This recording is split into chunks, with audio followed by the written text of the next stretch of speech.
Bien, queridos hermanos, si hay algo que nosotros sabemos los chilenos es de catástrofes, ¿cierto?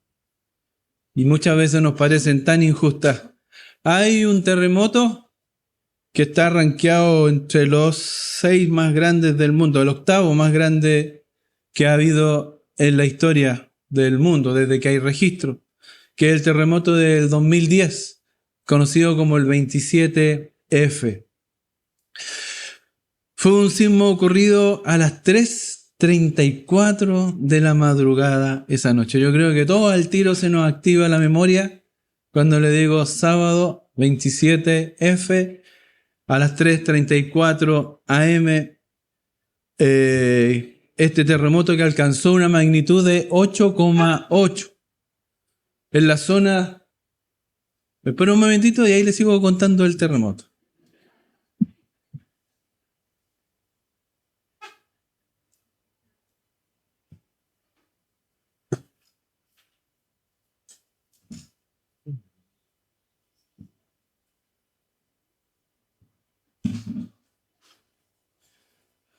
No hay espacio para el vaso. Bien, ya. ¿En qué estábamos? Este 8,8, que es la zona donde fue el centro, ¿cómo se llama? El epicentro, duró más o menos 4 minutos. 4 minutos. Acá en Santiago duró como 2 minutos según los registros. Para mí duró como 5 horas, porque no terminaba nunca, lo encontré eterno. Y afectó las zonas de Valparaíso, la región metropolitana acá en Santiago, Rancagua, Concepción, toda la zona del Biobío y un poco más al sur. Fue una zona muy amplia y afectó más o menos a 13 millones de personas. La tragedia se tradujo en un número, pero obviamente el número no refleja el dolor ni lo que hay detrás de todo eso. 525 fallecidos. 525 fallecidos, hermano. Cerca de 500.000 viviendas sufrieron graves daños y se estiman 2 millones de damnificados. Pero 525 personas murieron esa noche. Luego entra, ¿cierto? Ahí no termina todo, porque luego viene el tsunami. El tsunami también causó grandes catástrofes. Acuérdense lo que pasó ahí en la isla Juan Fernández. Ellos no sintieron el terremoto, no tuvieron ni un aviso. Y entró la ola. Yo creo que ustedes se acuerdan más de alguna vez, algún reportaje, alguna noticia, cómo fue eso en la isla. Fue catastrófico, sin ningún aviso, ninguna forma de poder reaccionar, hacer algo o escapar. Fue terrible. ¿Y sabe lo que nos pasa generalmente? Cuando ocurren estas cosas, lo primero que hacemos, preguntamos esas preguntas retóricas que hacemos, a veces se las hacemos incluso a Dios. ¿Por qué pasó esto? ¿Por qué sufrí esto? ¿Por qué me pasó a mí? ¿Por qué esta injusticia? Claro, porque nosotros muchas veces lo hablamos desde la comodidad de que, bueno, pasó, pero a mí no me pasó nada. Pero hubo muchos que perdieron sus parientes, perdieron seres amados, familias enteras. Imágenes que nos tenemos grabadas en nuestra mente de edificios completamente colapsados y gente siendo rescatada de los escombros, unos cadáveres, otros aún sobreviviendo. Pero es fuerte, pero nos olvidamos, estamos tan acostumbrados, pero sí volvemos a esa pregunta: ¿por qué estas injusticias cuando vienen estas catástrofes o estas tremendas situaciones que nos exponen? Y el libro de Job tiene un espacio en todo esto. Porque si hay un libro que está marcado por la tragedia, es el libro de Job. El libro de Job. Ya lo veíamos en el capítulo 1, versículo 8, si lo pueden mostrar ahí. Porque era una situación completamente injusta.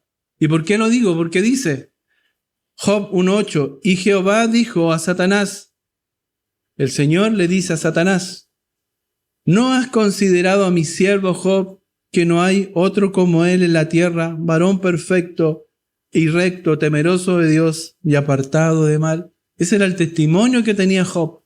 Y si usted lee el texto, o se recuerda de lo que hemos visto en la última predicación, él, después de esto, sufre de manera incomprensible para nuestra mente, pero había algo detrás que lo motivaba.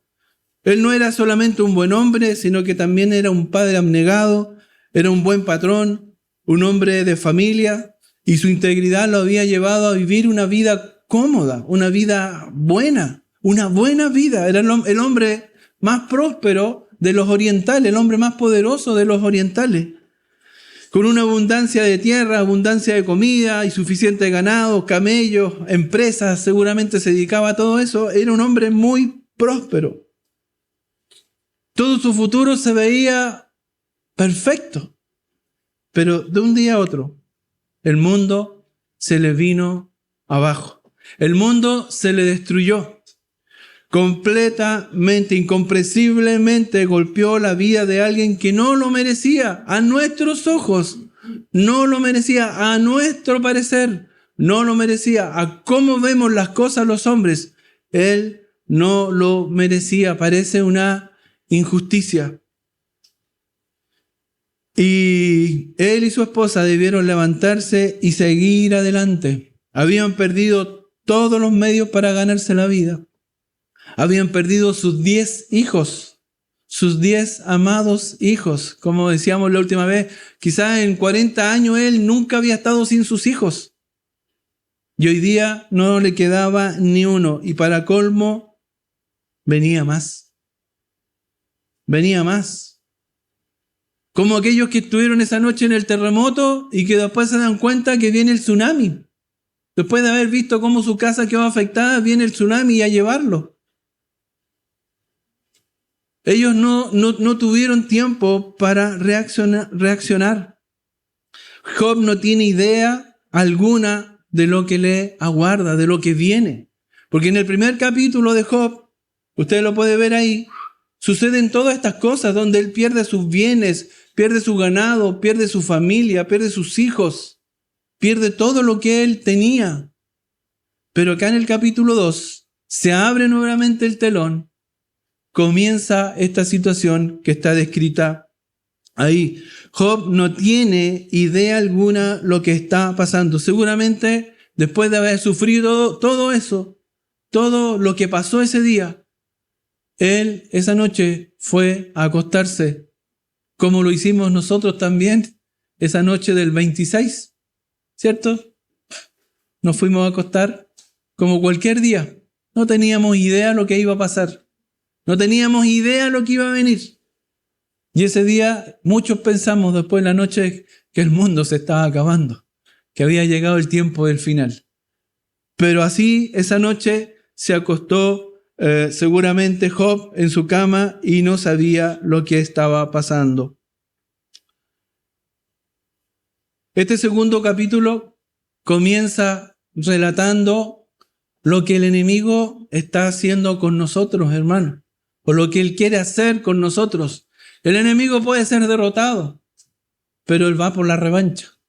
El enemigo puede ser vencido, pero él va a seguir insistiendo porque tiene todo el tiempo del mundo hasta que el Señor haga su juicio.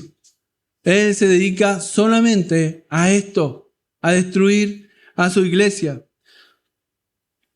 Capítulo Job 2:3. Mira lo que dice. Aconteció que... ¿Lo podemos leer todos juntos? ¿Les parece? ¿Lo leemos todos juntos? Ya. 1, 2, 3. Aconteció que otro día vinieron los hijos de Dios para presentarse delante de Jehová, y Satanás vino también entre ellos, presentándose delante de Jehová.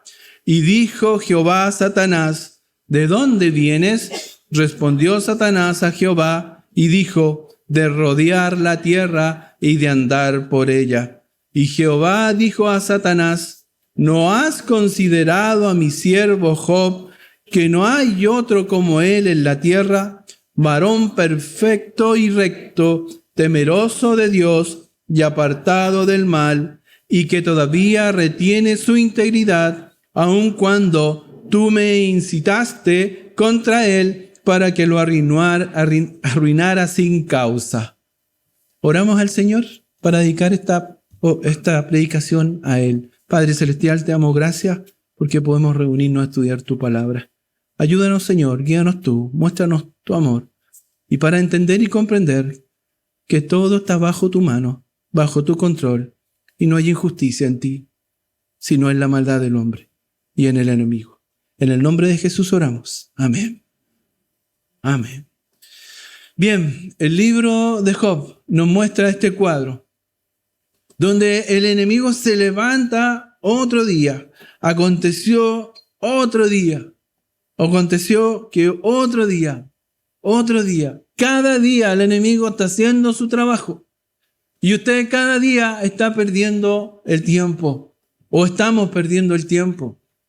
Hay una lucha, hay una guerra. La guerra, hermano, no es una opción. Usted no va a elegir ir a la guerra. No es como me voy al cantón a registrarme o no voy. Aquí no hay alternativa. Usted ya está registrado. Usted ya es soldado de Dios. Hay una guerra que se está luchando y usted está en medio de ella. Tiene que estar agarrado de su Dios, tomado de su Dios, tomado de Él. Y el enemigo se levanta. Y quiero que vayamos al texto, al versículo 3. Y mira lo que dice esa palabra que dice ahí, para que lo arruinara. Tú me incitaste para que lo arruinara. Eso es lo que está diciendo el Señor a Satanás. Da el testimonio de lo que es. Dios da el testimonio de quién era Job. Mira el testimonio que tiene Job. Y dijo Jehová a Satanás, ¿de dónde vienes, cierto? Respondió Satanás a Jehová y dijo de rodear la tierra y de andar por ella. Y Jehová dijo a Satanás, ¿no has considerado a mi siervo Job, que no hay otro como él en la tierra, varón perfecto y recto, temeroso de Dios y apartado del mal? Ese era el testimonio que daba Dios de Job, ni siquiera los hombres, que daba Dios de Job. ¿Qué pensará Dios de nuestras vidas? ¿Qué pensará Dios de nuestras vidas? ¿Qué le dirá cuando va el enemigo a decirle, mira este, déjame zarandearlo? ¿Qué le dirá? No, porque ese no resiste. No, blandito, no. No puede. No te lo permito. No te lo permito. Los que son probados son los que de verdad van a resistir, porque el Señor sabe quiénes somos y Él tiene misericordia de nosotros, hermano.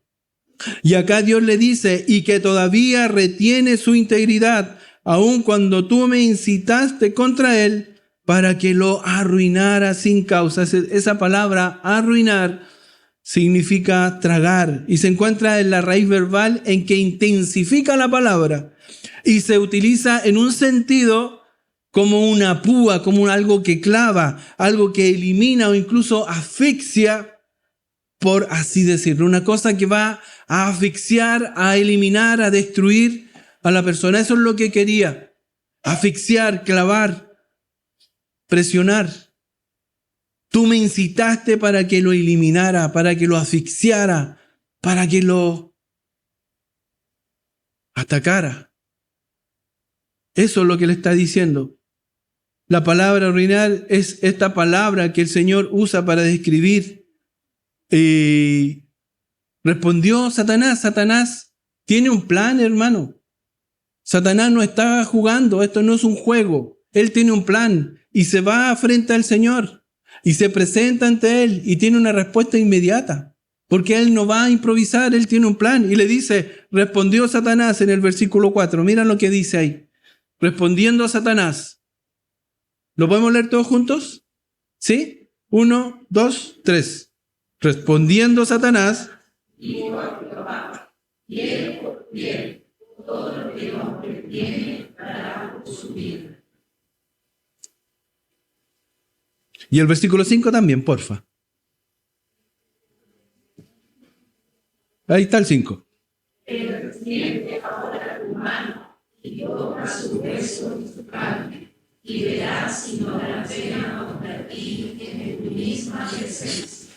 Esta es la respuesta de Satanás, una respuesta atrevida, claro, piel por piel.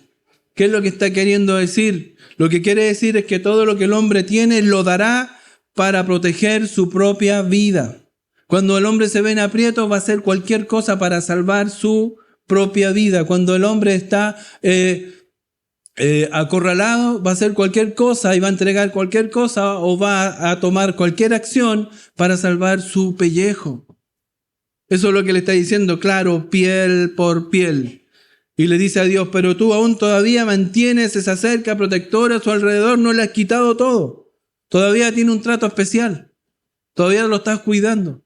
Mira cómo es el enemigo, no da puntada sin hilo, no tiene improvisación. Él está haciendo un plan en contra tuya, en contra de la iglesia, en contra del siervo, en contra de quien se levanta a servir al Señor. Lo que Satanás está diciendo es que aunque perdió todo, aún conserva. ¿Qué conserva? ¿Qué es lo que le va quedando? Aparte de la señora. Su salud. ¿Cierto?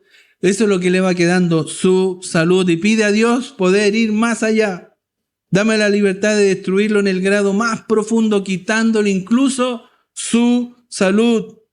Y él te maldecirá, lo dice en el versículo 5, ¿cierto? Pero extiende ahora tu mano y toca su hueso y su carne y verás si no blasfema contra ti en tu misma presencia. Así es el enemigo de atrevido. Y la respuesta del Señor a Satanás, en el versículo 6, lo podemos ver. ¿Qué le dice el Señor? Lo leemos todos juntos. 1, 2, 3. Y Jehová dijo a Satanás, he aquí, él está en tu mano, mas guarda su vida. ¿Puede imaginarse, hermano, esa conversación? Pero ¿puede imaginarse que esa conversación se puede estar dando en el cielo incluso con su nombre? Ya, puedes tocarlo. Puedes tocarlo. Gracias a Dios, Él tiene el control de todo y Él pone los límites. ¿Cierto? Bien, muy bien, atácalo, pero no lo mates. Dios, una vez más, fijó el límite. Preserva su vida. Preserva su vida. Él está en... ¿Dónde estaba? ¿Qué le dice Dios? El versículo 6. Él está en tu mano. En tu mano. Pero pone el límite. Satanás está limitado por el poder de Dios. Satanás es poderoso, pero Dios es todopoderoso. Él es nuestro Dios, es Él quien nos protege.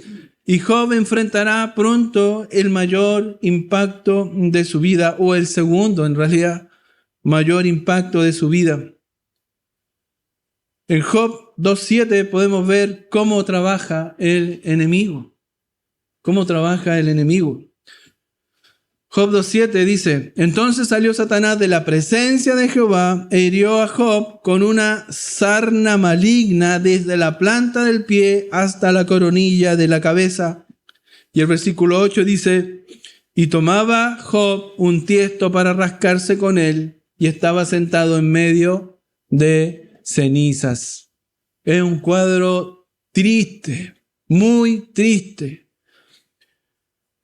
El enemigo no perdió una vez más, igual que en el capítulo 1. Usted ve cuando Dios le responde y le permite a Satanás. Satanás no pierde un segundo, hermano. No pierde un momento en salir y hacer su plan y concretarlo. Y sale Satanás. Job sintió los síntomas de esta sarna maligna en forma inmediata. Y yo tengo acá un resumen de los síntomas que él tenía. Dice en el versículo 2.7 que eran úlceras malignas, ¿cierto? Versículo 2.7, úlceras malignas. Después en el versículo 2.8 dice que era un comezón persistente. Imagínese, ya con eso usted ya estaría completamente aproblemado, ¿no? Con una comezón persistente y unas úlceras malignas en su cuerpo. Úlceras son llagas, son heridas. estaba desfigurado. Podemos ver en el versículo 2:12 que sus amigos, cuando llegan sus amigos, ¿se acuerdan de la historia de Job? Que más adelante lo visitan sus 3 amigos. Ellos no lo reconocían. Ellos no lo reconocieron. Ellos no lo vieron, pero no lo reconocieron, porque estaba desfigurado, estaba hinchado. En el versículo 3:25 dice que él tenía temor. Job tenía temor. En el versículo 7:5 dice que tiene llagas purulentas con gusanos y de costra de polvo. A mí me gustaría que lo pusieran el versículo 7:5. Mira cómo describe los síntomas de esta sarna maligna. En el versículo 7:5. Ahí, ¿cierto? Mi carne está vestida de gusanos y de costras de polvo, mi piel hendida y abominable. Así estaba él. Que a veces uno dice, tiene una sarna. Es una sarna maligna, una sarna mala. Pero mira cómo lo va describiendo, la situación catastrófica que era su ser, su persona, su carne y sus huesos habían sido tocadas. Había perdido peso, dice el versículo 19-20. Perdió peso, además estaba flaquito, estaba delgado. No estaba comiendo seguramente, ya no tenía apetito. Fiebre y descoloramiento de la piel. Eso lo describe en el versículo capítulo 30, versículo 30. Descoloramiento de la piel y tenía fiebre. Durante años los médicos han sentido la curiosidad de poder determinar qué enfermedad tuvo Job. Y unos dicen que se trataba de viruela, otros dicen que de elefantiasis, otros de eczema crónico, otros de lepra. Uno dijo que era psoriasis, otro dijo que era pitiriasis, queratosis, y otros incluso hablan de un melanoma con una forma agresiva de cáncer de piel. ¿Sabe, hermano? No tengo idea cuál es. Yo creo que ninguno de nosotros lo sabe, pero sí sé que era una sarna maligna que afectaba gravemente el cuerpo y la vida de Job. Ya él había perdido todo. Satanás no perdió ni un instante y salió de la presencia de Jehová e hirió a Job y lo ataca estando caído. Hermano, ¿usted se ha sentido alguna vez en la vida como que no hay respiro, como que no hay descanso, que sale de una y cae en otra? ¿Le ha pasado? Que está en un problema y está terminando y viene otro y después viene otro y viene otro y como que no hay descanso, hermano. La vida es así. La vida es así. Y tenemos que pararnos y tenemos que levantarnos, pero no en nuestras fuerzas, sino en las fuerzas del Señor. No podemos detener, estamos en la batalla. Cuando hay guerra, cuando estamos en una guerra, el enemigo no da descanso. No hay momento para detenerse, no hay momento para descansar, no hay momento para meditar. No, la guerra está ahí y hay que estar atentos, siempre atentos.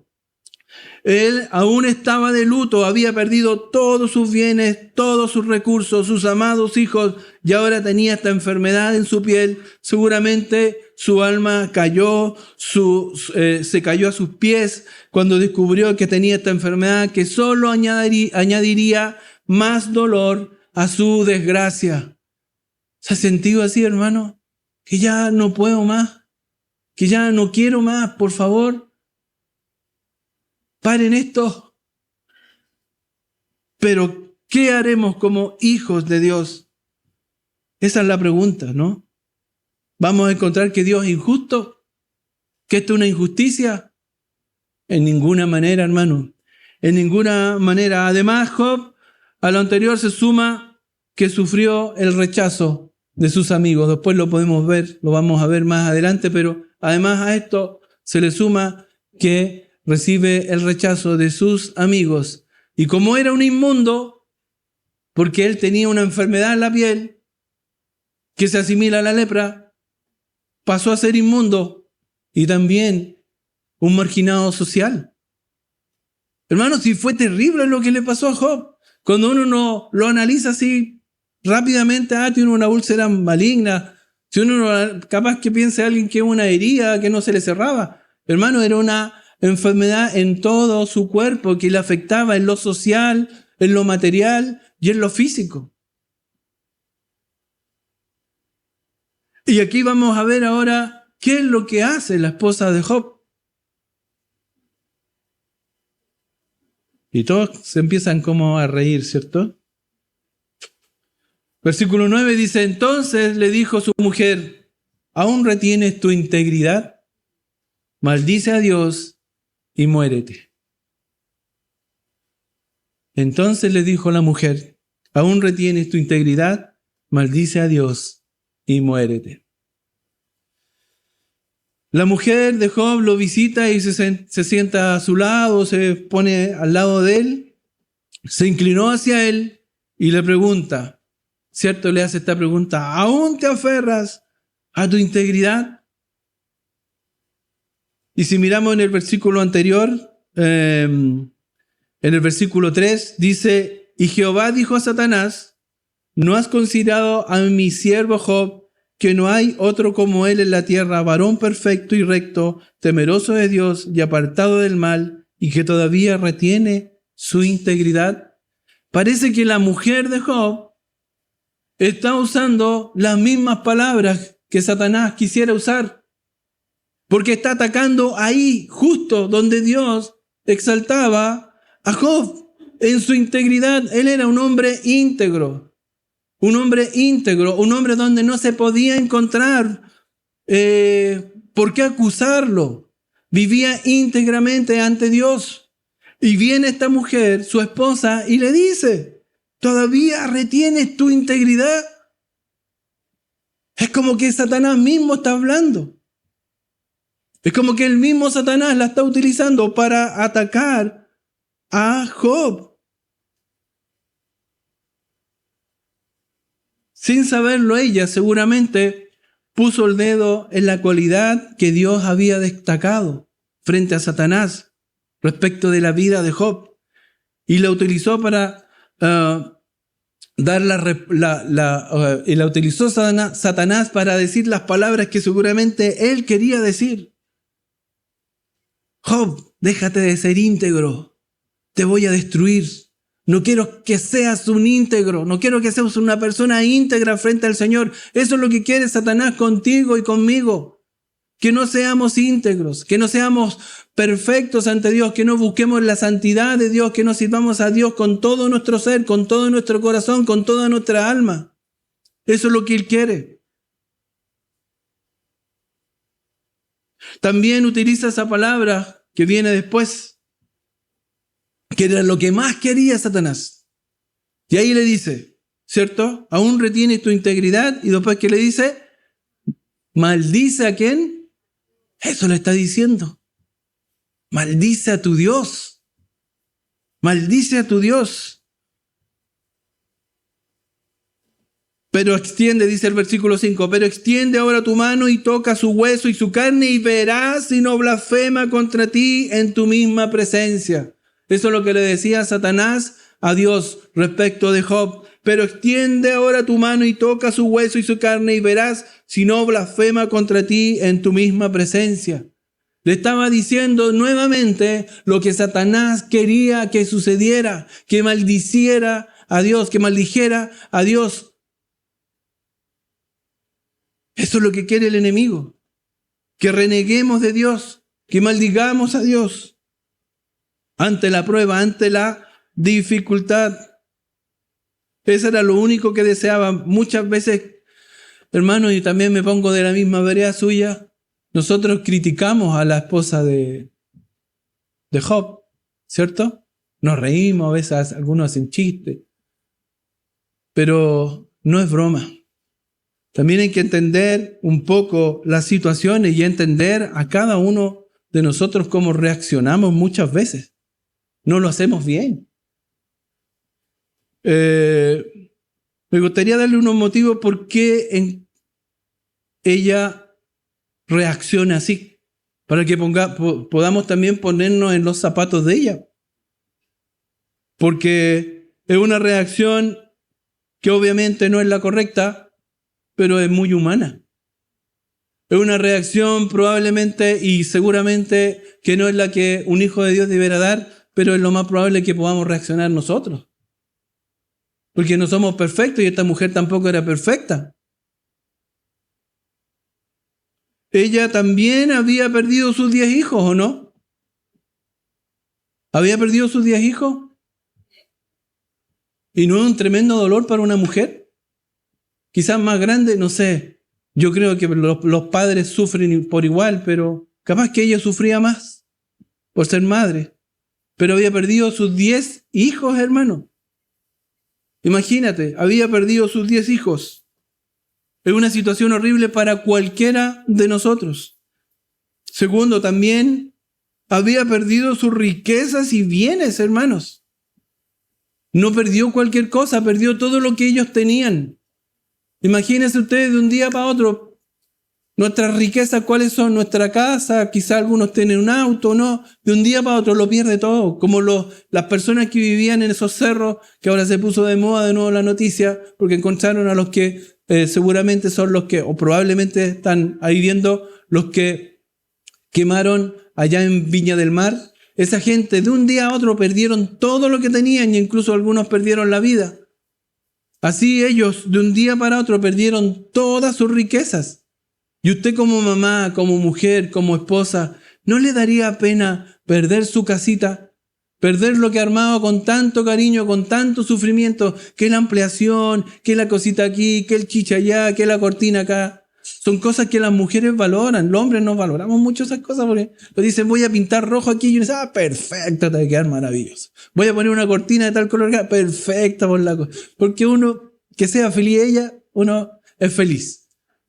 Pero la mujer arma su casita y lo valora y todo, pero de un día para otro perdió todo lo que tenía. Perdió sus hijos y perdió todo lo que tenía. Había disfrutado también ella de ser la esposa del más grande de los orientales, hermano. Nosotros no conocemos el corazón de la esposa de Job, no sabemos ni el nombre, pero era la esposa del hombre más grande del oriente. Tenía una situación, una posición social exclusiva, importante, y a lo mejor para ella era valorable, o algo que era muy valioso, y también lo perdió, su posición social. Y también había perdido algo importante, creo yo, ¿no?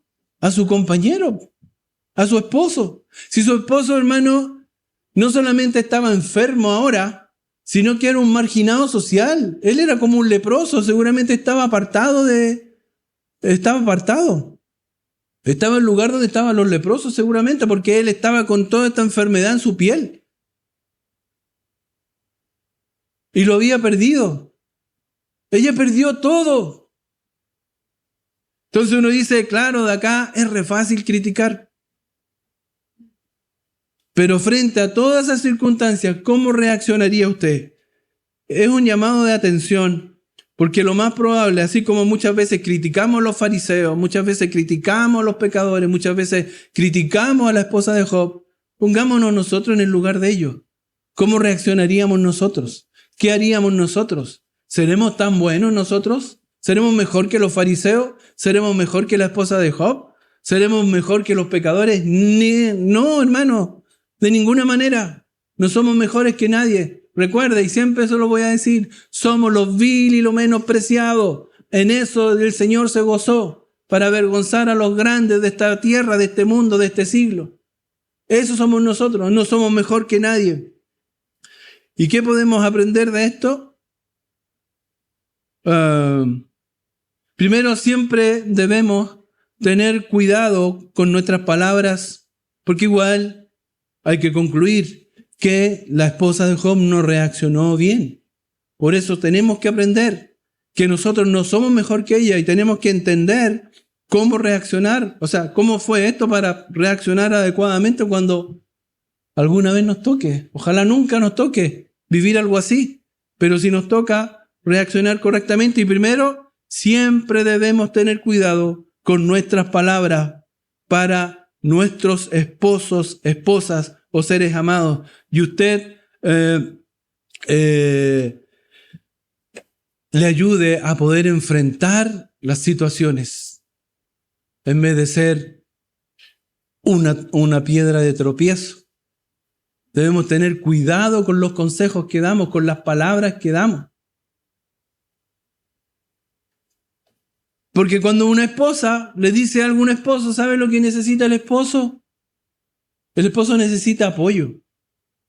Los hombres se ven fuertes, se ven que toman decisiones, que dan dirección y todo, pero cuando se les desmorona la base de su vida, que es su trabajo, porque Dios usa al padre como sacerdote, como proveedor, como protector. Y cuando él no puede cumplir ese rol, pierde su razón, pierde la esencia de lo que es el padre en la casa. ¿Y qué es lo que necesita de la esposa? Que venga y le diga, mejor olvídate de nosotros y te abandonamos. O yo siempre te dije que ya no sirve de nada eso. ¿No es mejor decirle, no importa, querido, estoy contigo en las buenas y en las malas? Eso es lo que necesita un varón, ¿o no? Un apoyo, un sustento. Por lo menos mi esposa está conmigo.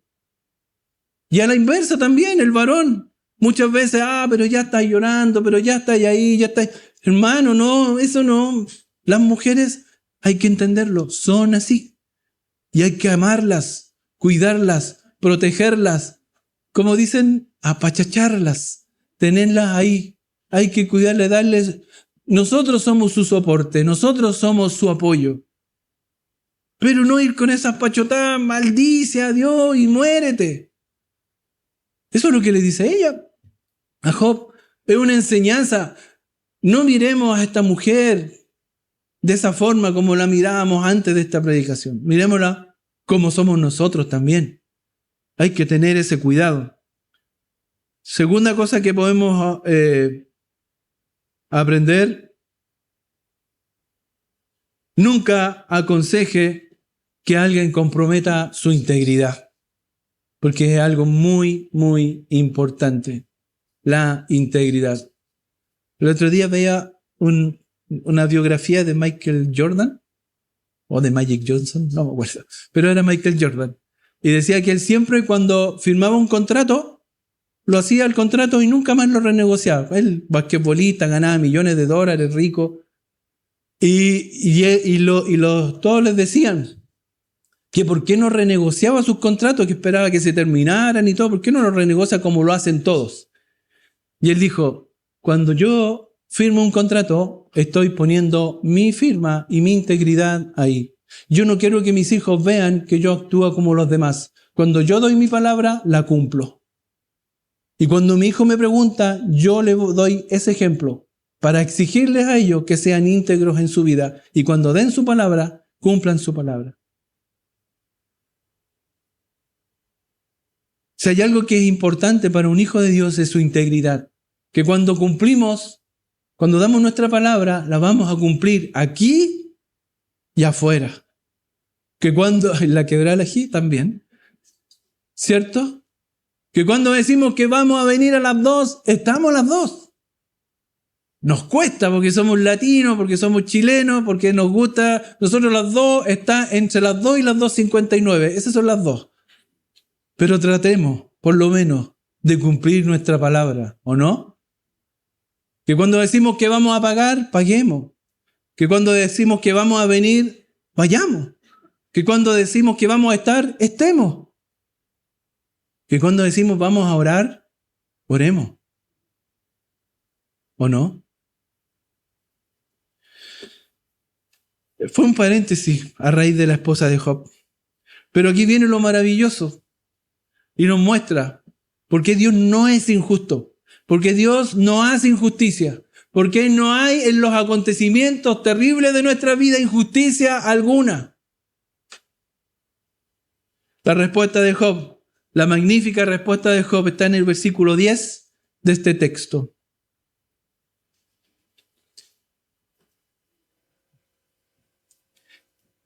Y él le dijo, lo leemos todos juntos, para que les quede grabado. Y él le dijo, 1, 2, 3. Y él le dijo, ¿cómo suele hablar cualquiera de las mujeres fatuas? Has hablado. ¿Qué? ¿Recibiremos de Dios el bien y el mal? ¿No lo recibiremos? En todo esto no pecó Job con sus labios. La respuesta fue más allá de una simple reprensión. No solamente le hace una reprensión, le llama la atención a ella porque le dice: como cualquier mujer fatua has hablado, como cualquier mujer del mundo has hablado, como cualquier mujer necia has hablado. Sino que le dice y le hace esta respuesta, le responde con una respuesta. ¿Recibiremos de parte de Dios solamente el bien y no recibiremos también el mal? ¿Solamente nos vamos a quedar con lo que nos gusta? ¿Encontramos que Dios es injusto, entonces desechamos lo que no nos gusta y aceptamos lo bueno nomás de Él? Todo viene de Dios y en Él no hay injusticia. Todo viene de Dios y en Él no hay nada malo para nosotros. Su forma de ver las cosas era tan singular. La forma de ver las cosas como Job las ve es tan singular. Aún en ese tiempo él tenía esta teología magnífica. Él ya estaba viendo el libro de Romanos, hermano. Él ya lo estaba mirando. Él ya sabía, tenía en su corazón, de alguna forma, Dios había tocado su corazón, instruido en su corazón y tenía esta teología magnífica.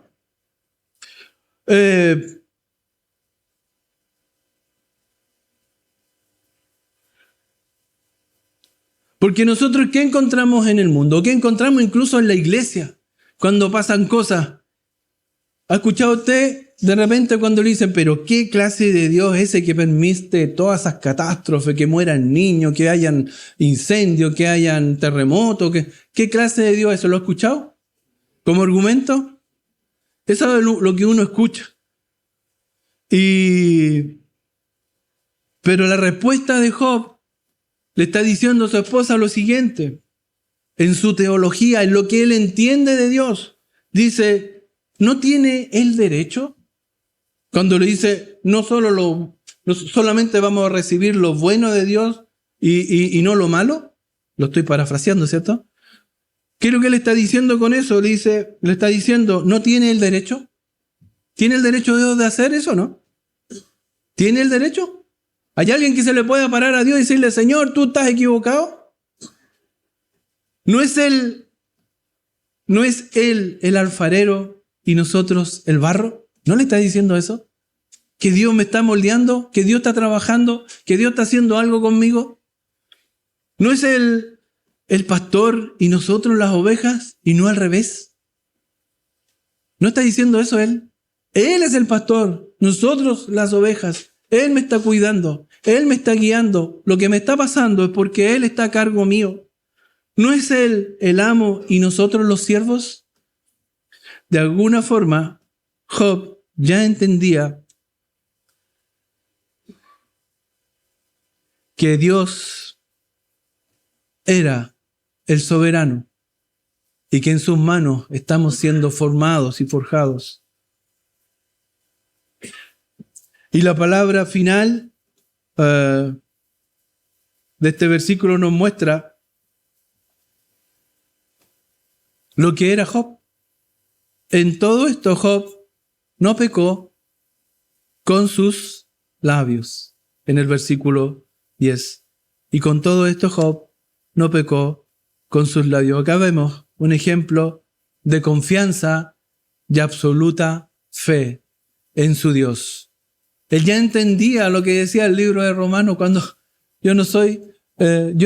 yo como barro le puedo decir a Dios que está equivocado, que está haciendo mal, que me está moldeando mal, que se está equivocando.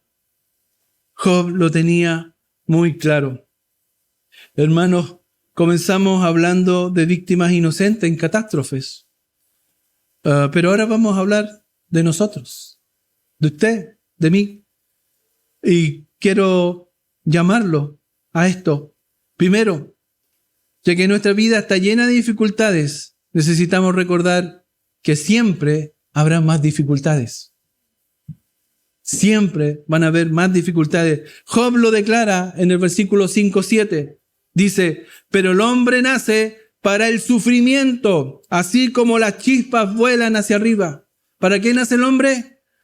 Para el sufrimiento, hermano. Así que no piense que esto mejora. Van a haber siempre dificultades, van a haber siempre problemas.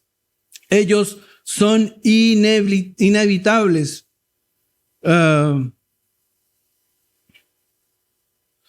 Usted tiene que estar consciente que el adversario anda como león rugiente buscando a quien devorar, y como lo declara Pedro en su carta, en Primera de Pedro, dice 4:12. Si lo pueden mostrar ahí para que siga conmigo, hermano, y vea lo que dice Pedro acá. Le dice a esta iglesia que era perseguida en el exilio: amados, no os sorprendáis por el fuego que arde entre vosotros para poneros a prueba. No se sorprenda, hermano. No debemos sorprendernos por el fuego que arde entre vosotros para ponerte a prueba, como si os aconteciera cosa extraña.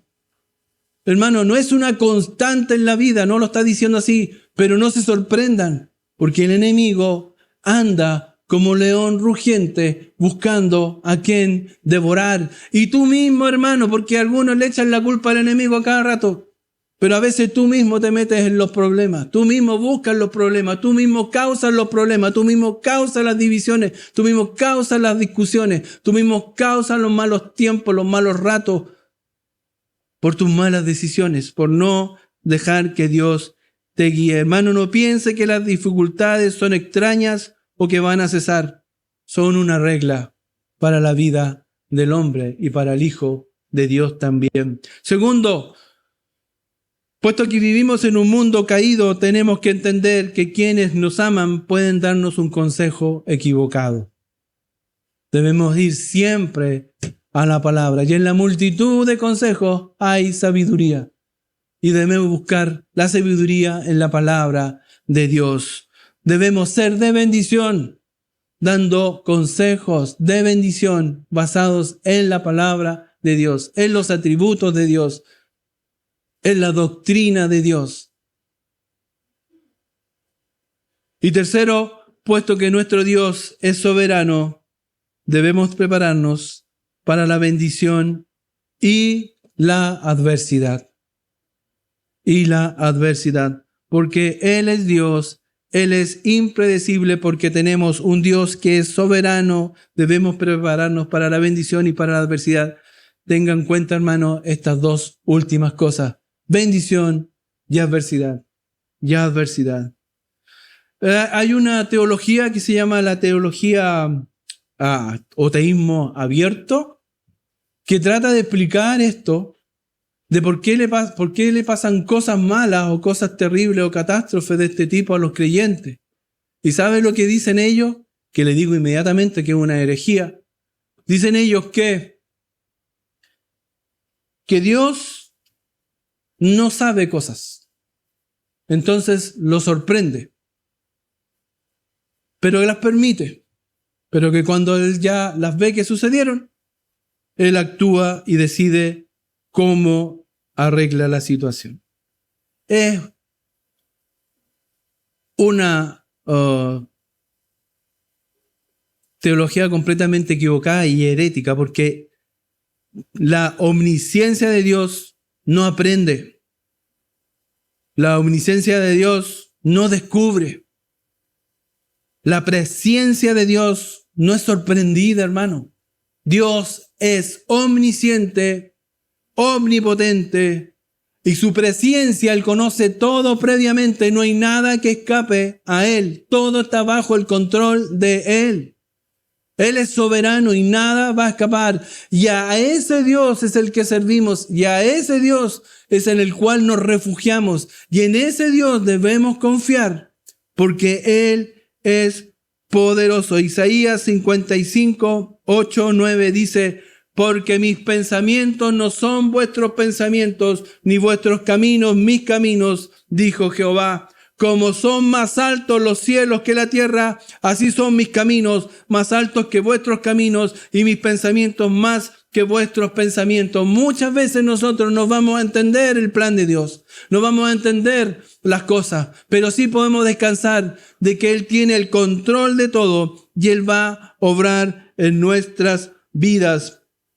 Debemos confiar en este Dios omnisciente, eterno y poderoso, todopoderoso, que gobierna desde su trono, con gracia, con amor, con misericordia, justicia. En ese Dios debemos confiar y decir como dijo Job, y él dijo, como suele hablar cualquiera de las mujeres fatuas, ha hablado, ¿qué recibiremos de Dios? ¿El bien y el mal no lo recibiremos?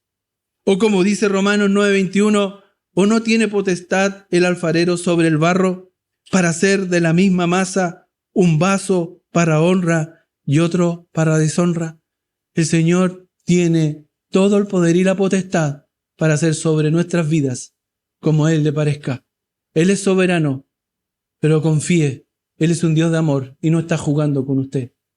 Él lo está formando y lo está forjando porque es el alfarero. Si en Él confiamos, lo desafío, hermano, a enfrentar la vida con esta mirada de que tenemos un Dios grande y poderoso que está sobre usted, obrando en usted, transformando su vida para bendición. Las pruebas son para nuestro crecimiento y forjar nuestro carácter, para ser presentados a la imagen de Jesucristo. Amén. Oramos. Padre Celestial, te damos tantas gracias por tu amor, tu misericordia. Gracias porque tú eres poderoso y obras en nuestras vidas. Señor, y podemos ver en esta, Señor, tu palabra que Job sufrió todo esto, pero tú estabas tras todo. Tú estabas controlando todo.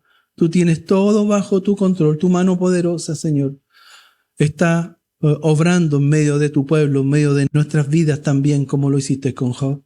Ayúdanos, Señor, a enfrentar las dificultades, a enfrentar los problemas con la fe de Job. Señor, ayúdanos a ser firmes y tomarnos de tu mano y confiar de que tú tienes el control de todo. Líbranos, Señor, del enemigo. Líbranos de los ataques del enemigo. Líbranos del ataque también del mundo, Señor, y de nosotros mismos, que también nos engañamos, Señor. Nuestro corazón es engañoso más que cualquier cosa, Señor. Ayúdanos a vivir en santidad y vivir tomado de tu mano para servirte como tú te mereces. En el nombre de nuestro Señor Jesucristo oramos. Amén. Amén.